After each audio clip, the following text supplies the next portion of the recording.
Come along, children. Now we're going to have a little music.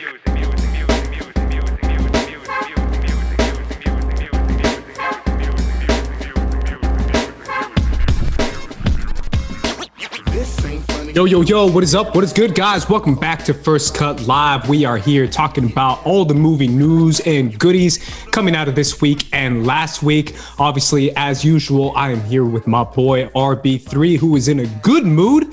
But also joining us here straight out of Hawaii, we got the boy Paul Oyama in the house. What is up, Paul? How's it going, man? Been a while, but good to be back and hanging out with you two and talking all the craziness that's been going on last week. All the craziness indeed. We have you here because last year we actually had you on to talk about Sundance. So I thought it'd be fun to catch up again a year later to talk about Sundance once again. So I'm excited to jump into that with you. But before we do, let's catch up a little bit, man. Let's what you been up to, man? Obviously over this past week, over these past months, whether it be movies, whether it be personal life, whatever you want to get into, man. What you want to shout out right now? Well, movie-wise, I mean, so I've been, watching stuff for Sundance. We'll get into that in a little bit. I've also just been catching up on movies from 2021. I usually finalize my favorite of 2021 sort of list at the end of the month. Usually, January 31st is usually my goal. But just a lot of that, and sort of in a personal tip, there's been some family stuff I've kind of been dealing with, but kind of moving past that now at this point. And things are going good. And the weather here in Hawaii is finally nicened up. It was raining for a while, and it's nice that it's no longer doing that. So yeah. I'm in the same boat. I think we're in the same boat, right, RB3? We usually wait till the last week of January to release our top 10. We used to do it first week of January, second week of January, but now it's been hey, let's do it third to last week or last week of January. There's so much out there, man. You can catch up on all kinds of stuff. There's just so much out there. How are you feeling about that list, RB3? It's a lot, but also, I mean, I told y'all, man, I'm struggling to put together a comprehensive 10 movies, you know what I mean, that are good, that I actually love. That was for me in 2021. So I'm hoping 2022 we got some good classics that might come our way.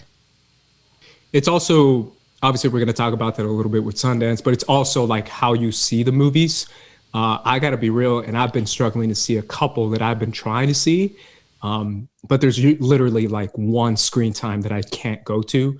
And it's always one of those things where it's I want to see a movie, but I didn't have time to see it when it came out during the holiday stuff. Let's say a movie came out this December 25th. That whole week, I just was I can't see a single movie. So all those movies that came out that week and then were just gone the week later because the Spider-Man just took up all the showtimes. Yeah, I just couldn't see it. So shout out to Licorice Pizza and a bunch of other movies that I just missed. And I probably just will miss. So oops. When we do our top 10 list this week, RB3, I think we're going to do it probably end of the week. So once we do that list, RB3, you're going to see a couple movies missing from my list. But speaking of award type films, we are getting into Sundance from this year, Sundance 2022. Paul, the first thing I got to say, man, and obviously the first thing that's kind of in my notes right in front of me, is that this was not supposed to be virtual, at least not from what I heard back up in October. Not fully, no. Yeah, and obviously, I got to be real, man. We had a up and close meeting with Omicron. Homie was doing the Omarion dance moves, and Omarion was just here to stay, and it just really dominated the entire winter season, and it kind of shifted what Sundance became. So Sundance once again became a virtual event, just like last year, I believe. I believe last year was a virtual event as well. Yeah. It is a little different, though, I will say, just to get into this now. Because last year, the whole thing was entirely virtual, and it was sort of it just had to be like that because of circumstances. This year, it was going to be a hybrid event, and almost every movie, from what I understand, was going to be available, or a pretty decent amount of movies were going to be available with both in person and online. But it's just because of the surge that they then moved the entire thing online, and so it sort of shifted the way that it was covered and when people saw what and everything. And I guess it brought some of the bigger releases down. I think a couple of movies even pulled out of Sundance because there was no sort of in-person component. So it shifted a little bit, and it's still different than last year. And because of the pricing difference too, last year, I think it was a lot cheaper, honestly. So I watched a lot more. I got the full pass last year, and this year, like I just was not able to do a whole thing. And so last year I saw 31 movies at Sundance. This year, I've seen 12 now. I'm going to see one more tomorrow. But it's just a different sort of thing because, you know, with costs and timing and everything, and also just my schedule, I wasn't able to do it. But it's a different experience this year. It's a similar setup in terms of how you watch them at home. But the whole setup, yeah, I mean, they were planning to have it, this whole hybrid situation. So it just didn't work out that way because of Omicron. Yeah, of course. And obviously that's a very fair excuse, especially after me going through that. In Utah, especially around Park City. It was like particularly bad there, even comparatively to the rest of the country. So that's part of the reason too. Absolutely.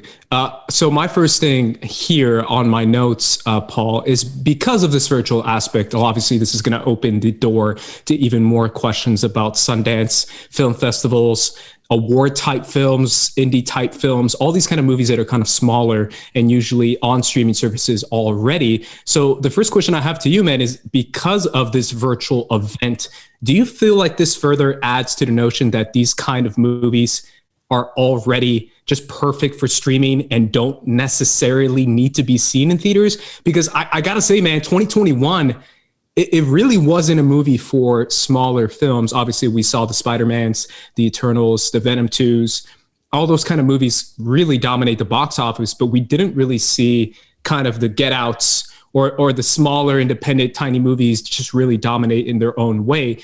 Do you feel like, are you team RB3 when it comes to, I'm going to throw shade at you, RB3 already, when it comes to like these movies belong on streaming anyways, because that gives more accessibility for people to watch them? Or do you feel like there's still something special for these movies to be seen in theaters? I think in terms of the experience itself, and this is going to sound weird, but I almost weirdly think that the smaller movies benefit more from a big screen than other movies, because these movies are so much about the quiet and like how much mental attention you're giving to the movie, right? So take a movie like Drive My Car, which is one of my favorites of 2021. This kind of like, you know, very long Japanese drama film adapted from like a very acclaimed short story. It's the kind of movie that really like the stillness and the quiet is like enhanced in a theater and at home, as much as like you can try to recreate the conditions. And some people have better setups than others. That's another thing to get into. As far as the experience itself, I do think that those movies benefit just as much from a big screen as the big screen movies. I think the accessibility factor is honestly a super fair point. And I think it's hard to have a real concrete answer. I think if you use Sundance as an example, I think that the sort of the future of these kind of festivals is going to be a hybrid in-person and online sort of when hopefully we get to the point where it's not as much of a concern to be there in person. Right? I still think that ultimately like some sort of digital component will be, you know, imbued into it just because of the success that I think that they've seen. So many more people are getting access to these movies. And I think the sort of democratization of the whole thing is generally a pretty positive thing. But again, I do think as far as the experience of watching the movies, there's something special about a theater for me at all times. And I know like, I'm like, it's sadly sort of in the minority, it feels like with that, but I think like literally any movie is like better experience in a theater. And you know, some things people feel more motivated to see in a theater, like things like bigger tentpole blockbusters that they will get spoiled for. I honestly think that's the biggest reason people go opening weekend is they don't want to have the stuff spoiled for them, and they want it to be surprised and have that experience with other people. But it's sort of difficult in the landscape. I know that sort of doesn't fully just to answer your question, but I think that there's a lot of nuance when it comes to the experience itself versus like the price to pay, with allowing more people to access it and how that's shifting and how streaming as sort of this eventual and inevitable part of the fabric of movie going and watching and making it's already like imbued in the way we see movies. It's going to be interesting to see how that changes though over the next few years, because I think there's a big shift that it's sort of undergoing right now. I think that's kind of another question I have for you, RB3, to frame it in a different way. For me, it's kind of the aspect of like Sundance has always been more like TIFF than Sundance and more like other film festivals than Sundance, but still Sundance counts as one of those film festivals where the press sits in a screening, enjoys the buzz, the energy of other members of the press enjoying a film and getting the energy off a smaller independent film. But now that it's a lot of virtual stuff and that pretty much all the press is watching it in a virtual aspect, it further adds to the atmosphere and to the concept of, independent streaming movies are enjoyed the same way from regular Joe Schmo in Ohio, from Mr. Smarty Pants New York pressman who's watching it virtually in Sundance in January, whenever the movie is released. So do you further feel, RB3, that your point is more valid now that even the press is watching it in an online atmosphere? Well, for one, I think you kind of, I think every time we talk about this, you misrepresent my point. I don't think that all small movies RB3 hates streaming. Movie theaters. Yeah, I don't think everything should. Yeah, he hates theaters. No. I don't have that opinion at all. I just think that the smaller theatrical window from being in theaters to being on streaming, I think that should be a smaller window for smaller movies, because a dude like me from Compton can't go to a teenager who doesn't have a car, who has no resources to get all the way to Hollywood, or somebody from Wisconsin who has no way to get to any of these theaters that play the indie movies. I got no movie theater on the island I live on. That's like a point to be made, right? Yeah, well, we have one single screen that shows like a big blockbuster like a month after it's already been out for like 4 nights in a week, one time per night, and that's it. Right. I get nothing else, right? And that's a very different experience. And it's sad because for that, like that means people who don't have a theater around them to see those movies don't get any experience, and that's what I don't want. So I don't think they should be in theaters. I do think you're right, Paul. I do think a lot of these movies are made to be theaters. I made Timestamp to be in theaters. I pay for it to be mixed in surround sound. I pay for visual effects for it to look nice on the big screen. And now we're gonna have in-person screenings. By the way, Timestamp is having an in-person screening this Sunday in Los Angeles, California. Hollywood Gold Awards. Check it out. I'm about to post about it on my Instagram. I've been kind of laying low. But I'm gonna post about it and be sure to be there this Sunday. But yeah, I like big movies. Big movies and little movies need to be on the theaters, but I especially think small movies should be too. But I think, yeah, you're right though, Andres, because the press are watching it virtually. I think it does give a lot more accessibility to people. I know people who wouldn't be going to Sundance normally, but who are checking out a couple of movies that they're interested in. Like a coworker of mine, one of our camera operators and editors, talented Matt Stewart, he actually texted me a couple his Sundance movies too, that he watched, but he just checked them out. He's been checking them out day by day, like virtually, because they just piqued his interest. And, people wouldn't be able to do that in the previous era. So I do think a hybrid model, especially for something like Sundance, that, TIFF and like Cannes and all those festivals, they play a lot more bigger movies. A lot of times it's like studio pay for installments too, a lot of times. Yeah, a lot of movies take their big premieres at those kind of later in the year festivals like Tell Your Ride or TIFF or Cannes and stuff like that. Yeah. Exactly, yeah. So, but I think when it's Sundance, there's not as much of that. It's more niche, it's more indie. And I think, not niche per se, but I think you have a lot more different genres. Like you have the midnight movies to focus on the horror fans. You have a lot more of the quiet westerns that, you don't really see at some other film festivals. So I do think Sundance as a distinct brand should adapt the hybrid model. And I think it depends. It's going to be a case-by-case basis for some of the other film festivals. But I do think there should be, if the possibility is open to it and COVID hopefully eventually gets over, we can get to a place where we're able to have theaters as well for these festivals. Yeah, I think that's kind of an issue that obviously, again, 2020 just really started the domino effect, but it was already headed this way, where kind of less people were going to see movies, but they were seeing just bigger movies. So they would pick 3 to 4 movies a year, or maybe even less, and it would be the End Games and the Spider-Man No Way Homes, and they would kind of skip everything else and just wait for it to come on streaming. And that's totally fine. People are allowed to do that because it's a price-saving effect as well.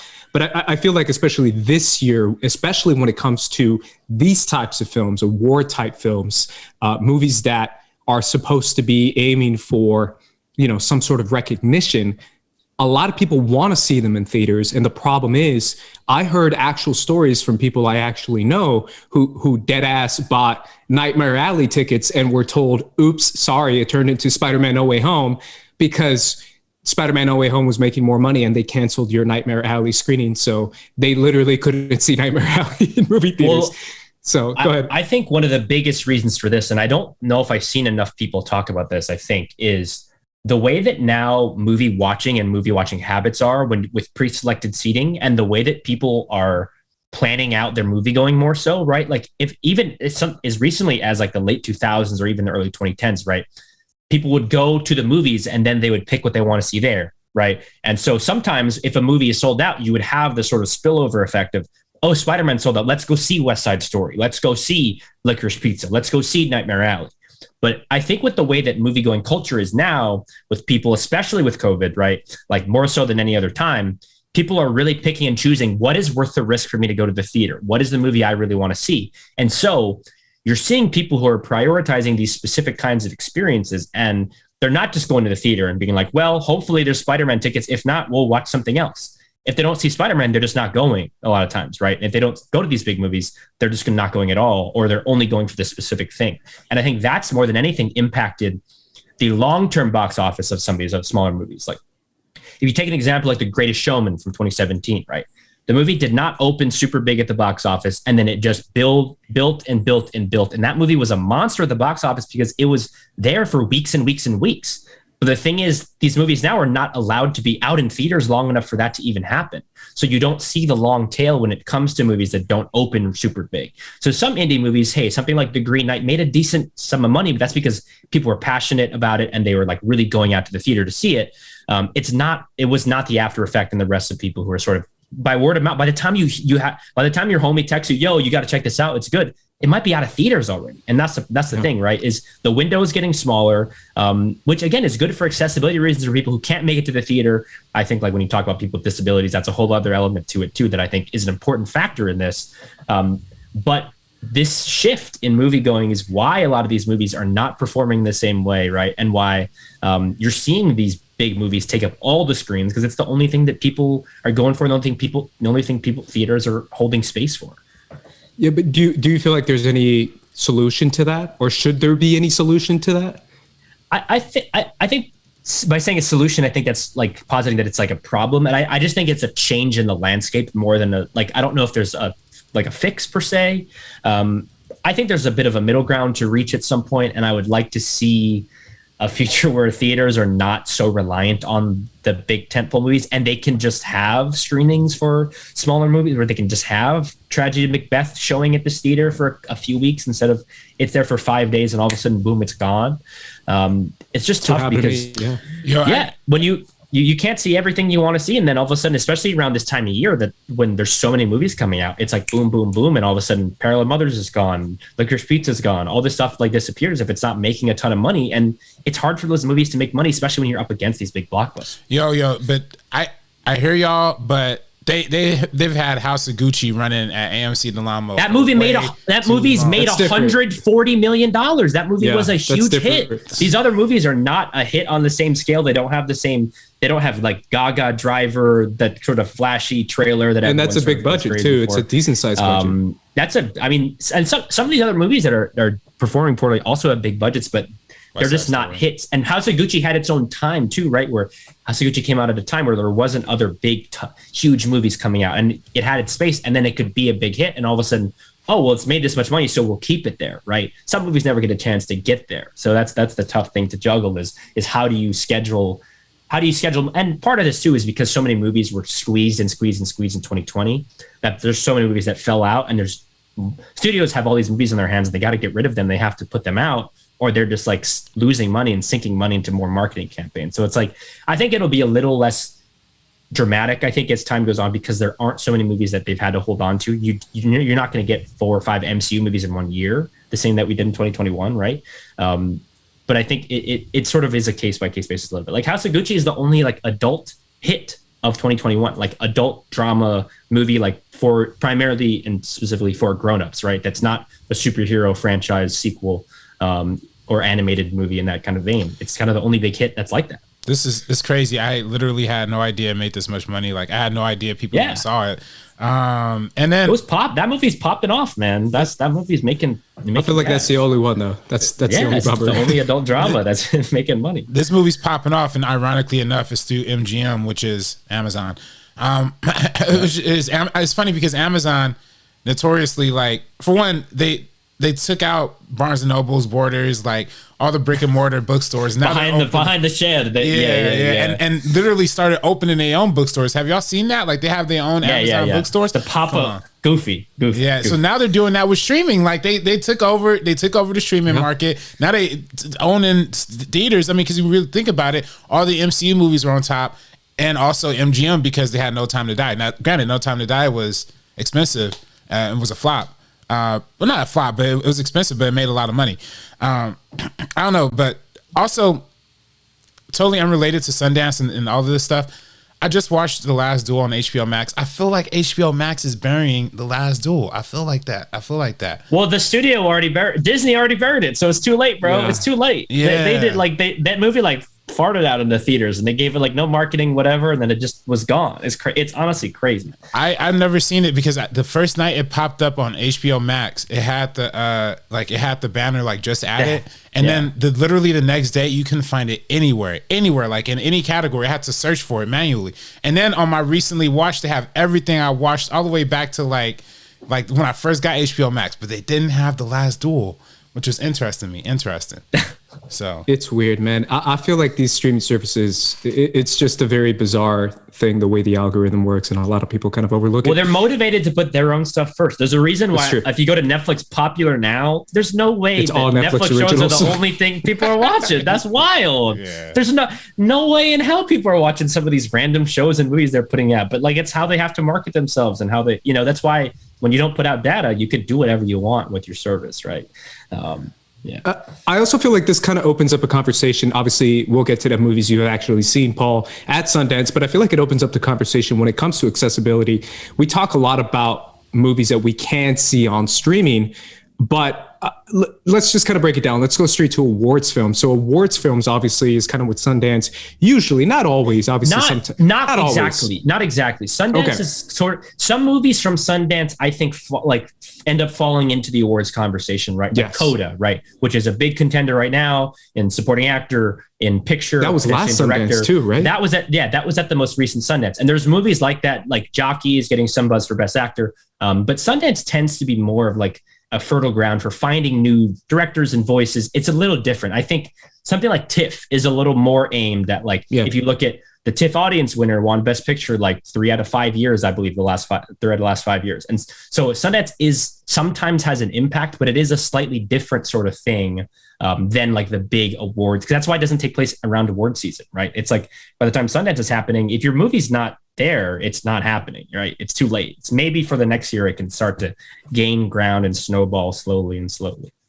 Yeah, but obviously it still kind of connects to a conversation because we are entering award season. Yeah.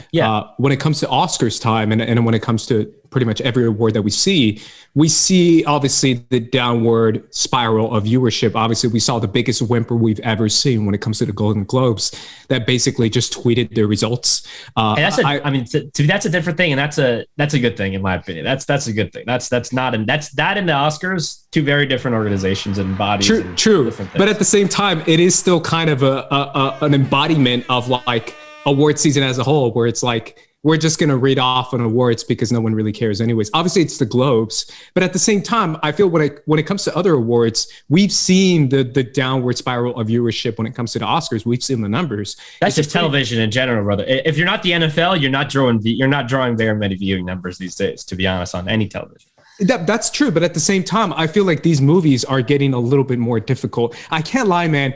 There was something about last year. No offense, and obviously, you guys know I really don't mean any offense to Chloe Zhao and Frances McDormand, but I don't think anyone saw that movie. And it's one of those things where, I feel like the more the Best Picture nominees we're getting, the more obscure they're becoming. And it feels like it's a little bit hard to digest when you want to get some sort of attention, even if it is kind of an acceptance, especially when we see that, the award season is all kind of a lot of BS a lot of the time, not all the time. But when it comes to movies like Bohemian Rhapsody, for example, that I was I'm still baffled that was ever nominated. Hey man, a lot of people saw that one. Let me tell you, it did, but I was $800 million worth of people saw that. Biggest hit that year.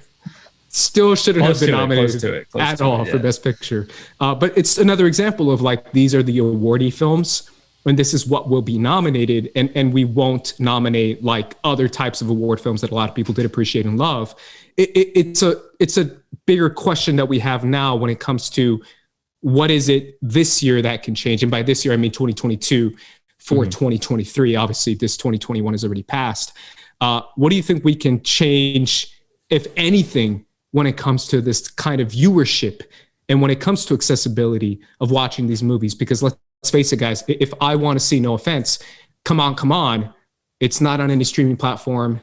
I don't think I can get it anywhere else. You can rent it. You can rent it right now. Can I rent it's it? Not streaming. Yeah, I looked you it up you the other day. For the last month or so, it's like rentable on iTunes and Amazon. I looked it up and it said only a purchase value. It was $20 and I had to buy it. So I was like, okay, so I can't rent it. I now. I think maybe soon. It's hard to say. I think by the time the Oscar nominations come out, a lot of this stuff will be accessible, relatively accessible.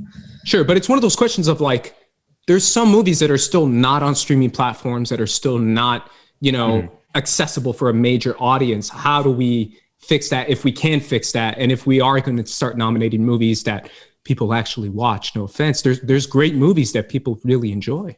Well, sadly, I don't think Come On is going to get any Oscar nominations, to be honest. I love the movie. I don't think I know you're using it as an example. That specifically, though, I think is on its way potentially to a shutout, as wonderful of a movie as it is. I think it's a difficult thing because part of it is that in a different era, I think, besides today, the most popular movies were like Westerns or like adult dramas. And like now superhero movies are a different genre that is like the predominant thing that people are going, like in 1979, as an example, Kramer versus Kramer, Best Picture winner, which is a divorce drama, was like the highest grossing film of 1979. And it won Best Picture. But like a lot of people saw that movie. Like more people saw that movie than almost any blockbuster that comes out today, obviously inflation and all the other things.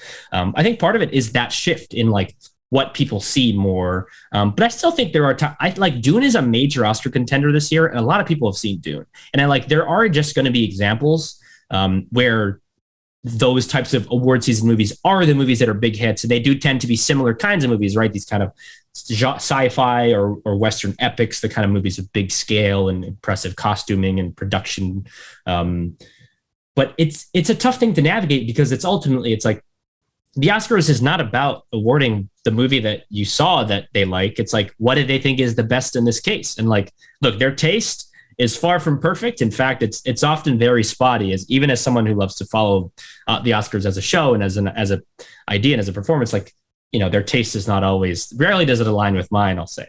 But it's not really their job, I don't think, to award the big movies all the time. And it's like, some of it's like more people are just watching movies that are not those kinds of like respected, are kind of more artful. And they are like movies that are more like intended for like a full family experience, which is not really the way the Oscars has ever been built. I think it's more of a shift in like what people go out to see more predominantly than really a shift in like what the Oscars are about. So the Oscars haven't really changed what they're awarding very much, really. It's just the people are seeing those types of movies a little less and less. Yeah, but I still feel like there is I don't know what it is, but it's still kind of a strange dynamic of like the Green Books and the Bohemian Rhapsodies to like the Parasites and like the Get Outs and like maybe something else that's a little bit more adventurous, RB3. I don't know if there's ever going to be a change or a shift that can happen. What do you think? What do you mean, like a shift? Like, what do you mean? What kind of shift? Like, well, when it comes to the type of movies that we're awarding, and obviously they're awarding when it comes to quality, but when it comes to accessibility, whether it be streaming movies, especially this last year, considering a lot of movies are Netflix movies now and are streaming movies, but when it comes to movies that people can actually watch and enjoy, do you think we're going to get an Oscars that are kind of looking towards more movies that people actually watch versus movies that they simply see as better quality in order to try and engage an audience or to garner some sort of audience? I don't know if the Oscars need to like compromise themselves that much. I mean, I do get what you're saying. It's funny. I asked what you meant because you kind of made like two interesting examples, because you said it's like the four squares, right? You said Green Book, Bohemian Rhapsody, and then on the bad side, and then like Parasite and Get Out. Parasite did win Best Picture and is great, but then nobody watched it, right? So that's like one corner of it. Get Out is great, and everybody watched it. I mean, people did movie did make decent money after when. I mean, it did get the Oscars bump. I mean, not to the extent of those other movies you mentioned. Afterwards, But yes. like, yeah, that's the same thing that happens with all these movies, right? It's like after Nomadland, like more people saw that movie, and like it's kind of almost what it's for. It's like, hey, watch this movie, it's great. Maybe people will watch it now because we gave it the award, not before we gave it the award, if that makes any sense. Right, exactly. And that's where I was, with Get Out, that was a big hit before the award, and everybody saw it, but it didn't win. Like, it won Best Screenplay, but it didn't win Best Picture, even though I think a lot of people felt that it probably should have. Even the WGA gave it the best screenplay of the 21st century. I don't know if you saw that. We didn't get to talk I think about it won the Gotham, right? Too? for screenplay of the decade or something? Or it won the independent film. It won the independent film the day before, right? Oh, for Best Picture? Get Out. Oh, Get Out? Get Out. Yeah, Oh, yeah, Sure. But yeah, so it had that big. But on the good, those are on the good side, but on the bad side, yeah, everybody saw Bohemian Rhapsody and they gave it a lot of awards. And also Green Book, but they didn't give it like all the awards, but they gave it a lot. But then also Green Book won a lot of awards. I guess it did. Green Book did make a lot of money at the box office, but I think most of the people, I think a lot of people was kind of more upset about it. Like, I think there was a general shift in the conversation, which is why I think the next year they did give Parasite that love. Oftentimes I think the Oscars are responding to what they just did, right? Mm-hmm. Like, when you go from like, oh, well, we just gave it to Moonlight, so like now what about something more traditional like Green Book, which is much more in our comfort zone? Mm-hmm. And then like, well, people were upset about that. Let's like sort of flip the script to Parasite. I think 2020 is honestly a hard year to really gauge just because of how different the movies releasing were and all that kind of stuff. Mm-hmm. But I think oftentimes it'll like what they're doing is just responding to the thing that they just did, mm-hmm. right? It's like, oh, we just gave Best Picture to 12 Years a Slave. Next year, let's give it to a movie about a guy who's an actor in a stage production who's like in his own head and going through his own problems. And then the year after that, oh, how about a very serious social issues drama about Catholic priests in Boston? And then so sometimes I think it is just really like, well, we kind of give it to this thing. Now let's sort of respond to that by flipping the script a little bit. And I think that's what happens sometimes, which is why you see these weird contradictions where this movie that it seems like, oh, it's such a great Moonlight. It was like, oh, maybe it's this great moment. Maybe the Oscars has finally, step their game up. There's more people. They're democratized. It's like different kinds of stories. And then like soon after that, it's like Green Book wins 2 years later. And I think a lot of that is just like responding to themselves. Also. Exactly. Do you think this year's response is going to be that they give Dune Best Picture? I think that's sort of one of my things that I think that's a real possibility. At this point, I wouldn't predict it personally. I think it's hard to really get a feel. I don't think any movie really has kind of pulled in front for Best Picture the way that a lot of times. I mean, we'll find out a lot this week, honestly, when a lot of the guilds and DGA, the Producers Guild and the Writers Guild, like sort of all have their awards, and we'll get a sense of like what the different craft groups are feeling, which is sort of Oscar-y inside stuff. But this year it's hard to tell. But the thing is, for this year, if you look at like your odds predictions for Best Picture, like something that Ace was talking about earlier, half the movies are streaming originals. Power of the Dog, Coda, Don't Look Up, Tick, Tick, Boom, Tragedy of Macbeth, all movies that are on streaming services right now that you can watch at any point and any time. So I think a lot of them are really more accessible than they've ever been. Like in years past, you had to wait until it came to your town or what have you. But now a lot of times you can see a lot of the movies that are in that conversation. Obviously the ones that you'll remember are the ones that you can't, where you're like, damn, I've been wanting to watch this movie for weeks or months or whatever, and I just don't find a way to access it. But there's a lot of stuff that you can see that before, like that was not always the case, especially this soon after they've gotten their like release. Yeah, I mean, I don't know if there's any front runners right now, as you said, Paul. What do you think are, obviously to kind of close out 2021 and then we'll jump into Sundance 2022, what do you think are movies that stood out for you? What are movies that you feel should get recognition? Well, my I mean, I haven't put out my full personal list yet. My favorite movie, though, and honestly, this is another thing where a lot of people haven't been able to see this movie, but The Worst Person in the World is my favorite movie of, I guess, quote 2021. Is it really 2021? It's sort of on the line. Yeah, she did. And I got mad at her because I was like, I can't see that. How do you see that? It was at Hawaii Film Festival, which is the only way that I saw it. Oh, there you go. And it's Oscar eligible. I think it will be nominated for international feature. I think it has an outside shot at Best Actress. I think Renate Reinsve has a chance. That's my favorite movie of the year. But as far as like other favorites for me personally, I mentioned Drive My Car. I really loved that. I love Licorice Pizza. Honestly, Dune is also pretty up there for me. but honestly, there's like a ton of movies that I saw in 2022 in 2021 that I thought were pretty incredible. Something like Come On, which is up there for me. The Souvenir Part 2, which is like one of my favorites too. But there's a ton of movies, and I think a decent amount of them are actually in the hunt. I think more so than other years. And for me, outside of one or two very notable examples, there's not a lot of movies that I really didn't like that are in the awards conversation. And so in general, I think like the award season is shaping up to mostly be satisfying for me in general. Yeah. So Paul, I have a question. I'm a dummy dumb who loves Don't Look Up.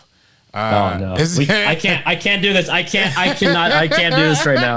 I can't do this with you, man. I just need somebody. Just leaves the stream. I just need somebody. If you want my thoughts, letterboxd.com. Search my name, Paul Oyama, and you can see. I believe it is my most popular review. You'll see what I think of the 2021 film Don't Look Up. Okay. I'll look up the review, which I saw with friend of the show Alex Marzoni. Actually, we saw it together at the Alamo Draft House. It was an interesting. Wow. Oh man. Marzonia, man, he invites me something. I was gonna, they had a showing of Midnight Alley actually with Guillermo del Toro that was going on this Friday. Is that the sequel to Nightmare? No, I'm just kidding. It's Nightmare Alley. My bad. What I say? You said Midnight Alley. I was just joking. Oh, that's funny. That's probably like my movie. That's my movie concept. Yeah, I'm not thinking right now. Nah, but I can, screen and look at me. I'm airing out people's locations. Let me shut up. But Sundance was good. Paul, tell us what's up, man. Let's get to it. What have you been watching? What are the standouts for you, man, so far? Yeah, so like I mentioned, I've seen a dozen movies at this point. The big standout for me, and is a movie that I've been waiting to see for literally years, is a movie called After Yang. This is a movie starring Colin Farrell. This is being produced by A24, which is the name I know people on this podcast will recognize. But it's from this filmmaker named Kogonada, who made a film called Columbus in 2017, which is like one of my favorite films of recent memory. And it's this kind of like gentle sci-fi drama about Colin Farrell plays the father of his family. And they have a like AI, like a partially robotic like living organism that they purchased to be like the older brother to their adopted daughter.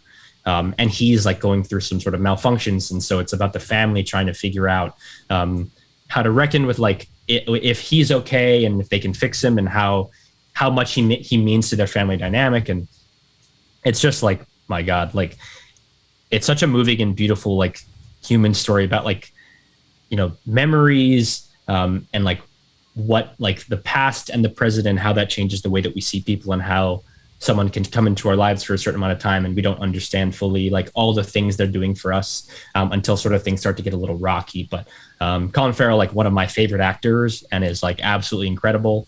The movie also has an iconic, like maybe my favorite opening credit sequence in a movie ever, has like this incredible dance sequence that like you'll probably see like fucking TikToks of this thing at some point.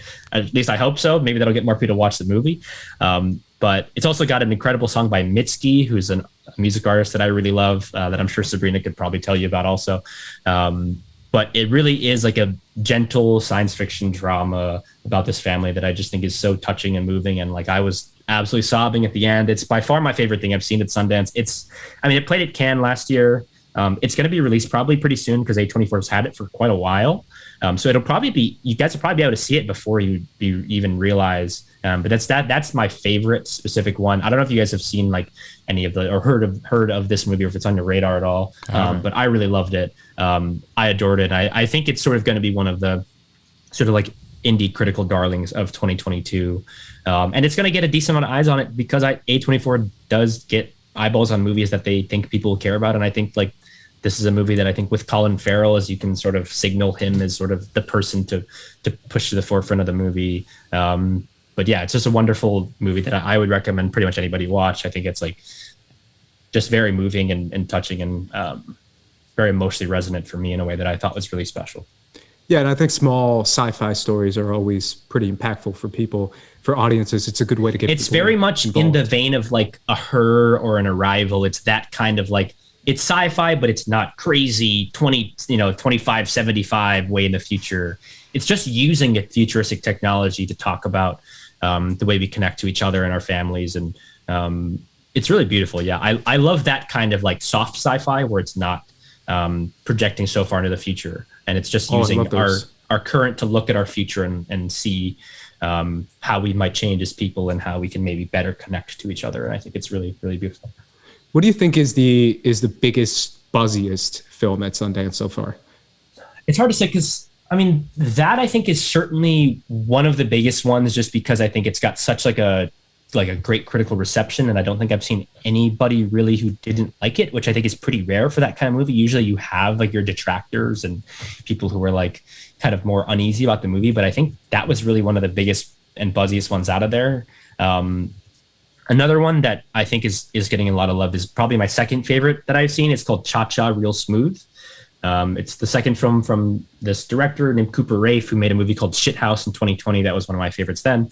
It co-stars Dakota Johnson, and the director who also stars in it, basically plays this kid who just graduated from college, and he sort of really has no sense of what he wants to do with his future. He has sort of like just a regular job, like in his hometown. Honestly, a lot of this stuff like really hit for me. I was like, man, guy has to live in his hometown just out of college, sort of doesn't totally sort of know where he's at. And he starts becoming a party starter, which is like a thing at bat mitzvah parties, like in the Jewish communities, where people are like there to make sure everyone's having a good time.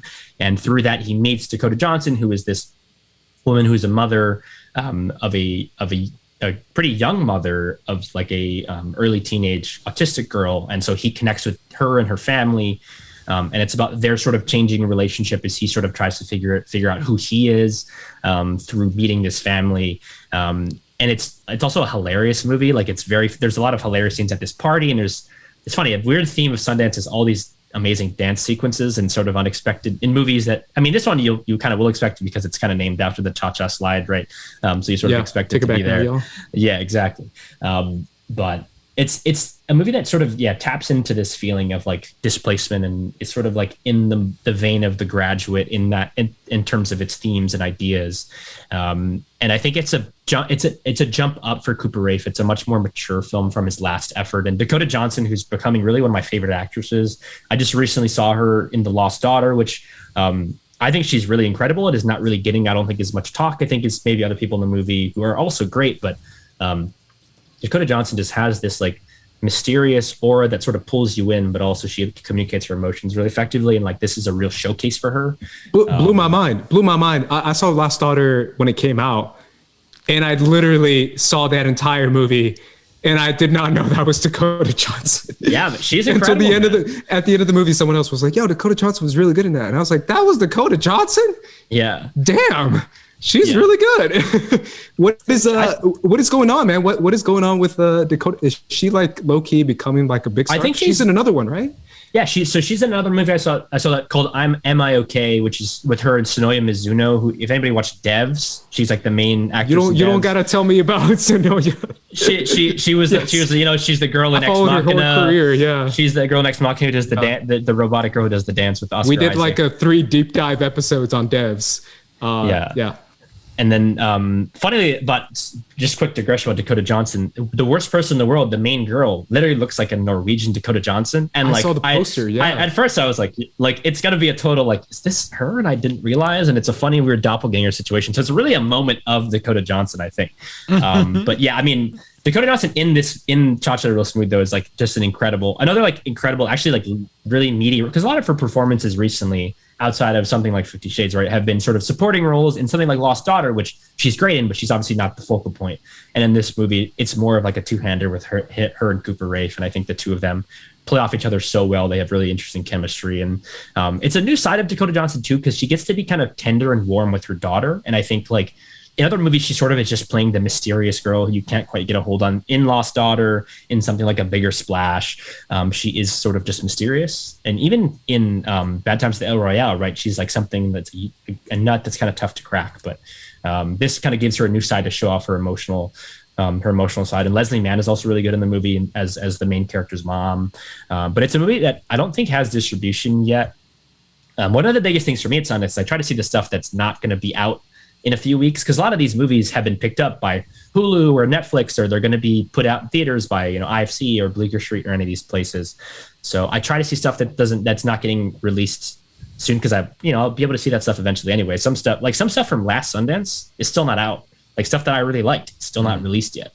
So that's why I try to prioritize. But I think Cha Cha will get picked up pretty quick because it's like such a crowd pleaser. It's like so fun to be with these characters in this world. It's just like a fun sort of coming of age, dramedy with some sort of romantic elements too. But I think like those two, I think stood firmly sort of above the rest for me as far as my absolute favorites of the festival. And I think will be ones that people really latch onto, especially I think people with the kind of taste I think that sort of me and sort of Sabrina and some of these people kind of have. I think that those movies are going to be really big for a lot of people this year. Yeah, I know there's you mentioned Am I Okay? Which is the other Dakota Johnson movie. I know there's a John Boyega movie.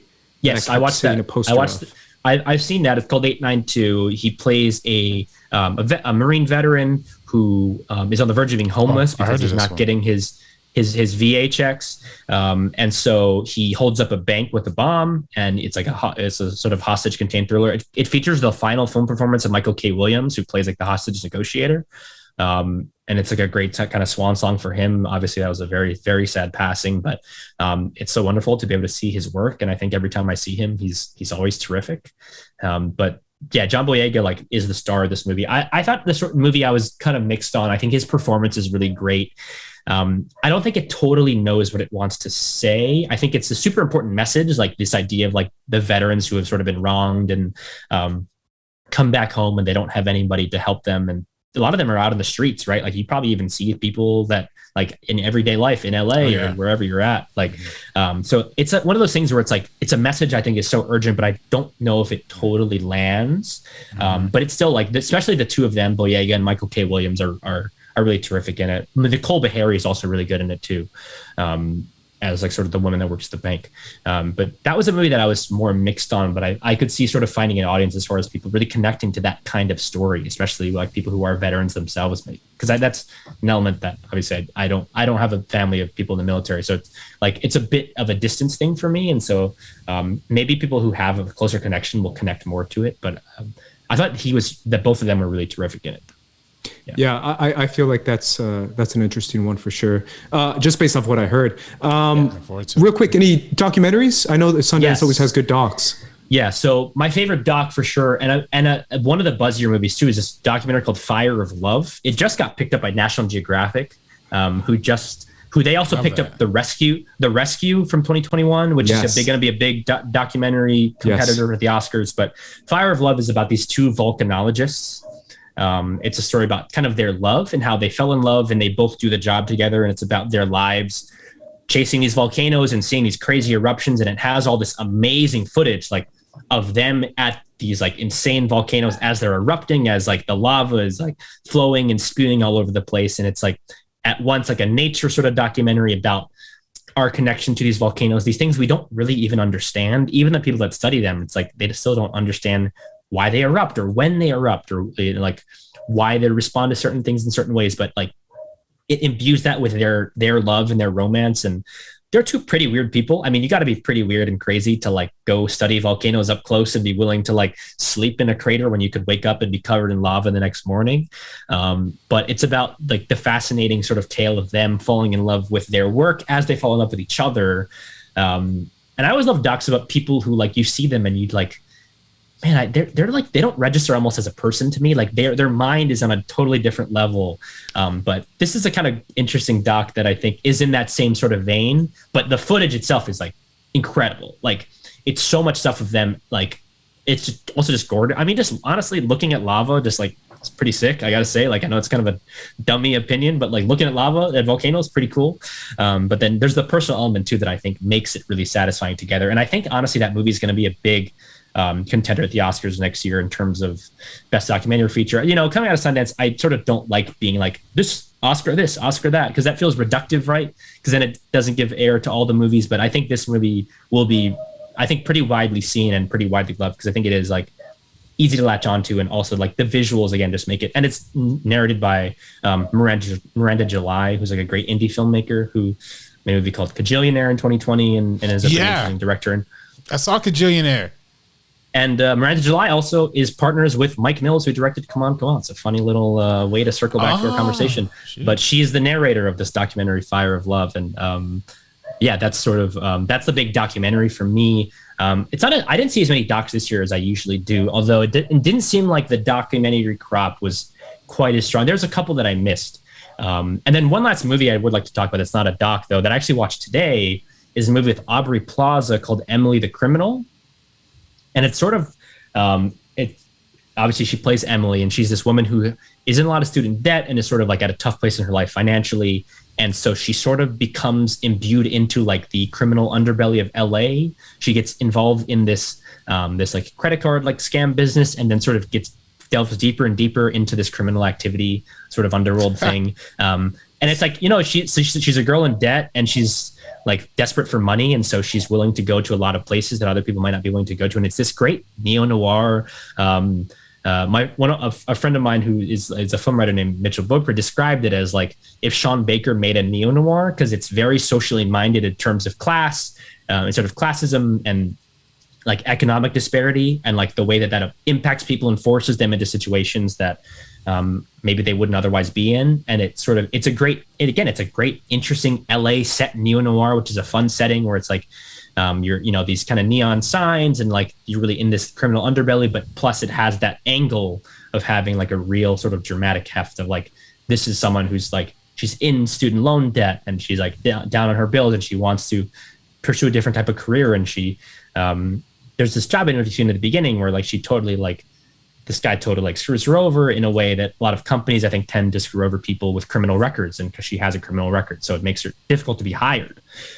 So it's a really interesting movie in that respect, but it's like both thrilling and also like has the themes behind it. So that's why it's kind of a cool marriage of the two. And it's, I think that the four that I just mentioned are sort of my favorites so far of the festival. And that's like one that I saw today that sort of instantly became one of the more noteworthy ones that I think will be kind of buzzy coming out of the festival. I think that it'll be a kind of a cool, like, oh, like, have you seen Aubrey Plaza in this cool little kind of crime thriller? One that I think people should definitely check out when it ever gets released. Well, yeah, I mean, I definitely, just from the way you're describing it, out of the four you mentioned, this one definitely like gets me the most excited for sure. Like, I definitely, as somebody who was like a broke college student and did, I might have seen some scammer activity up close. It definitely, can relate to it. Hey man, some people go to OnlyFans, some people go to credit card scams. Everyone's got a different hustle, whatever they got to do to get by for their debt. If I could do it. If I could do OnlyFans. I could get you on this credit card scams if you need me. By the way, some Fire of Love, Summer of Soul, the documentary titles at these festivals get better and better like every year.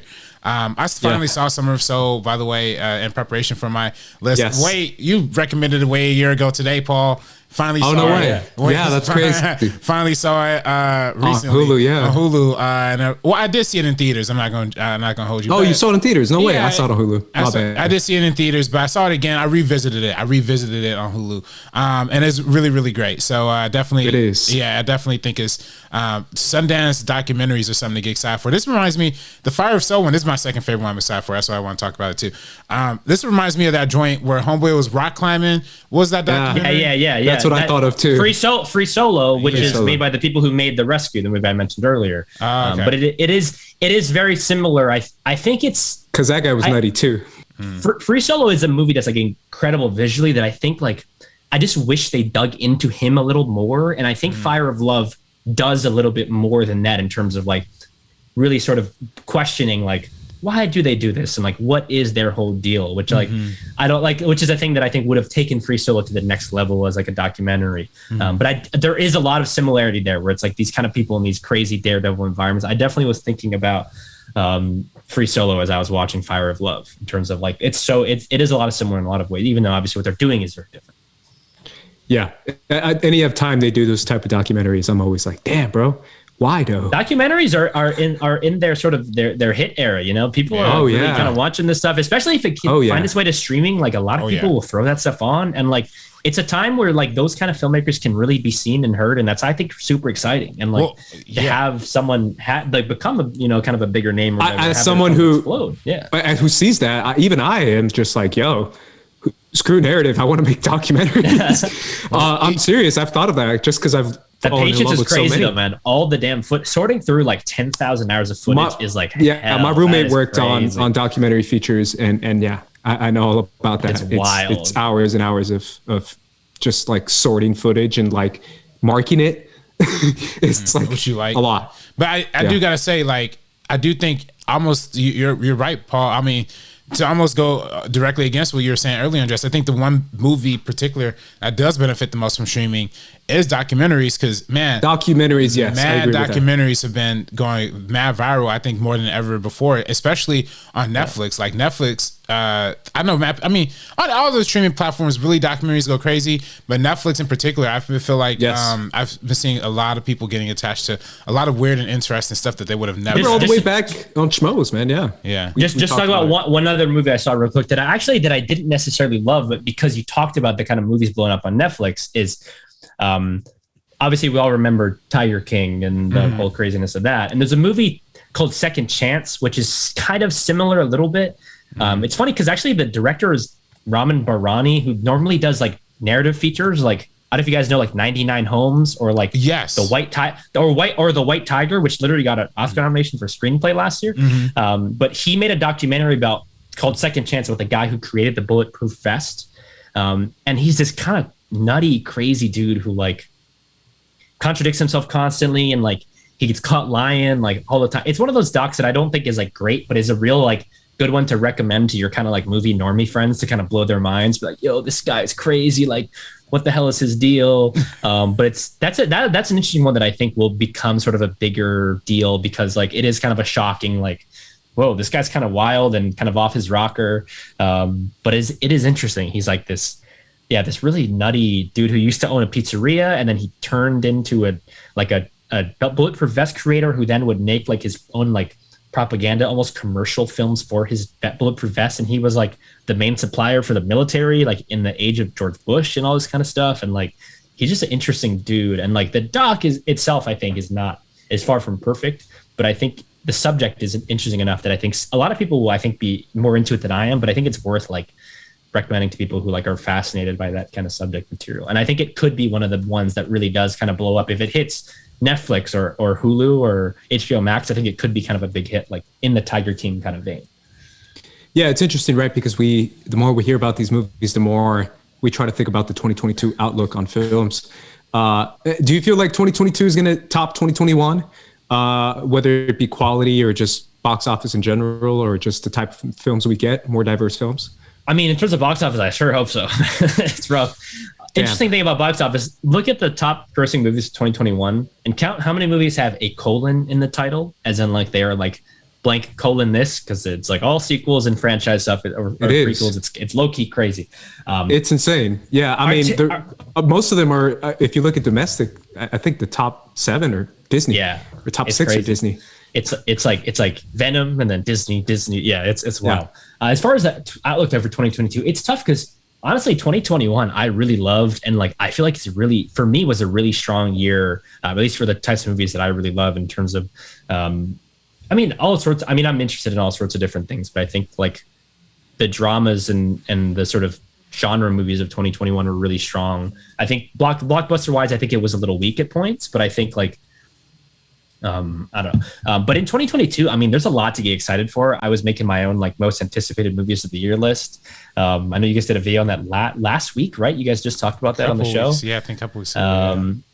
But that, like, just making that list, I was like, yo, this is like kind of wild. Like, there's a lot of stuff that I'm like super excited. I mean, you look at Nope from Jordan Peele, and you look at The Northman, and honestly, for me, something like Jackass Forever, which I'm like super geeked about, like all types of stuff. Like, yeah. I think it's gonna go. I keep seeing ads for it. They're like, I think it's gonna go crazy. I mean, there's like probably a new David Fincher movie, a new Martin Scorsese movie, like a new Damien Chazelle movie with like Brad Pitt, all this kind of stuff. Like, I think it's gonna be a pretty great year. And there's a decent chance some of the stuff maybe gets delayed. I know Mission Impossible and Top Gun already got pushed back again for like the 4th time each, I think, which is pretty rough. But as long as some of these movies come out, I think it's gonna be a pretty great year. I think honestly, most years in reality, if you just like dig a little beneath the surface, like there's great stuff every year. Like, just takes a minute. You just got to know where to look and look for the right kind of directors. And sometimes it's not the stuff that is like on the front page, of whatever streaming service. But if you dig just a little deeper, I think, or if you just, know the right sort of people to talk to about it, I think there's great stuff. And I think 2022 though is going to be pretty incredible. And I'm super pumped for it. Yeah. What do you think, RB3? Yeah, Same question. I think 2022. I forgot the original question, if I'm being honest with you. So Sorry. All good, man. But I was saying if the 2022 is going to top 2021. Oh, easily, for sure. Year was trash. Too many movies came out too close to each other. And then the ones that did come out too close to each other were like, yo, this is what's going on. I do gotta say though, I do think we did see a lot of disappointments from a lot of big people too. Like a lot of people say The French Dispatch was a disappointment from Wes Anderson. I dug it. There's a lot of people giving it the pretentious vibe. It's not getting any awards consideration. Isn't that surprising? I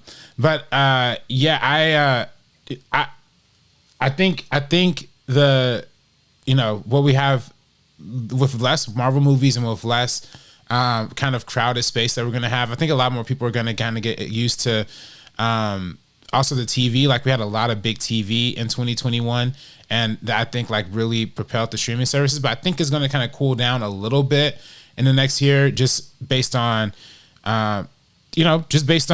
like the hype and anticipation for stuff. Like I feel like hyped. I know you're not disrespecting Euphoria right now on this. I mean, Euphoria. Yeah, we're gonna talk. Oh no, he's the biggest fan, bro. RB3 is the biggest fan. I definitely am. Did you see Euphoria this week, Andres? Or I did, yeah. You did, yeah. We definitely had to chat about that a little bit. But yeah, I think there's not a lot of like blockbuster TV in the same way that there was in the era of like Game of Thrones, or even like last year or like 2020 when there was like Succession or like Insecure and things like that. So I think like now now is like kind of a prime moment for cinema to own up. The question is, will cinema own up and tell stories that are relevant? Because I think that's also part of the problem too. Like we look at movies that like West Side Story, amazing movie, completely out of touch with what the young generation even wants to even think about at this time. Nobody my age or any younger wants to see West Side Story right now, nor does the themes of it really connect to them. I mean, in some ways Spielberg updated to make it a little more relevant, but not really, so it's things like that. Are we gonna have those stories that are gonna tell those generational define, like the Get Outs, like the Parasites, like those kind of unique stories that really capture the zeitgeist of class, of race, of something much greater that we could all really talk about? Yeah, we'll have to wait and see, obviously, but I hope so, man, because I really, me, man, I'm a realist, but I lean pessimist. Especially when it comes to movies and movie theaters. I feel like anyone who calls himself a realist is a pessimist. That's kind of true. I gotta be honest. But I just meant every year, man. Every year I look at the numbers and I look at what movies are making money, and I'm like, okay, it's always Marvel and it's always Disney movies. And like, what was it, 2019, when it was like 9 movies were Disney movies in the top 10? And I was just like, damn, like, are we going to get any other type of movie that gets love and attention? I don't know. We did get one other type of movie. That's why you got to give that attention yourself. It's all about you. You making a little impact. Man. Yeah, I'm always late to it. I'm late. We all gotta make our impact. There was one other movie that wasn't a Disney movie that made $1 billion in 2019, and that was Joker, your favorite movie, Andres. So hated that movie. That's tough. By the way, another blockbuster. I didn't hate it. I just didn't care for it. Blockbuster that was nominated for Best Picture got the most award nominations that year. So they tried. It's true. There you go. Tried. It's true, and people loved it too. The monkey paw curls as we wish for blockbusters to win at the Oscars, and then I wonder, was it worth the sacrifice? Yeah, RB3 loved it. So what can I say? I love it. I mean, I thought it was good. That makes one of us on this. That makes one of us on this panel. You fought with me for like 2 hours about that movie and about how it's so groundbreaking, and I'm like, is it? It's just a repeat of everything else. Anyways, I think that's going to do it, guys. That was our First Cut Live for this week. Paul, I appreciate you coming on, man. Spitting bars about all the movies we've seen this week or this last week. How long has it been, man? It's been like 7 days already? Like 5, I think. Okay. 5 or 6. Yeah. Okay. Gotcha. But I appreciate you, man, coming on. Where can everyone find you? Mostly just Letterboxd. Look at my name, Paul Oyama. You can see what I'm watching, what I think about what I'm watching. You can find me on Twitter, Paul_Oyama. But honestly, Letterboxd, the main thing. If you care about movies, you'll find me on there. I'm there all the time. Don't Look Up and Joker. We can find your thoughts on that. Definitely needs to. I'm afraid to review the Joker. The Joker fans are gonna come after me. Oh yeah. I'm one of them. They came after me. Yeah, one of them. They came after me. Darina came after you too. Don't forget that. Yeah, she did.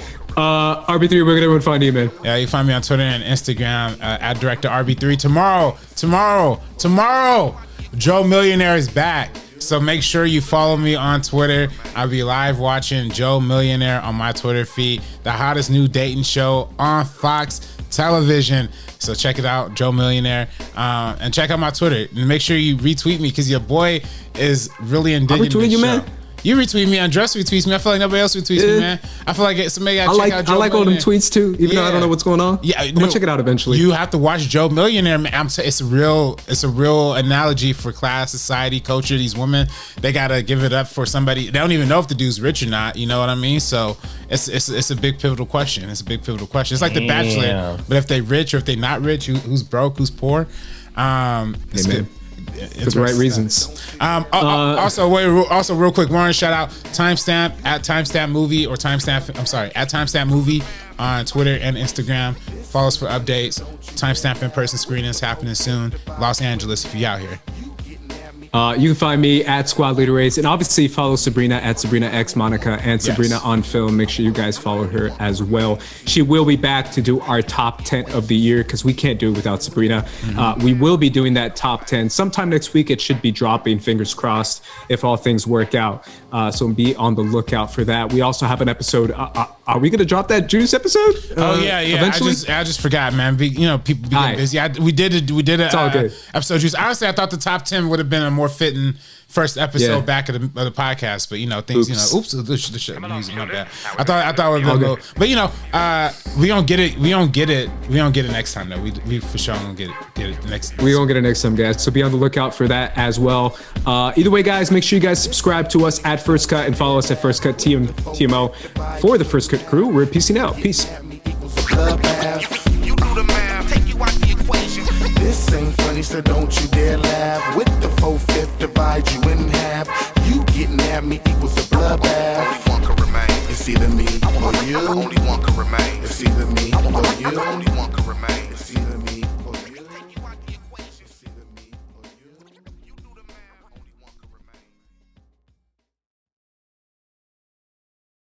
It's Britney, bitch.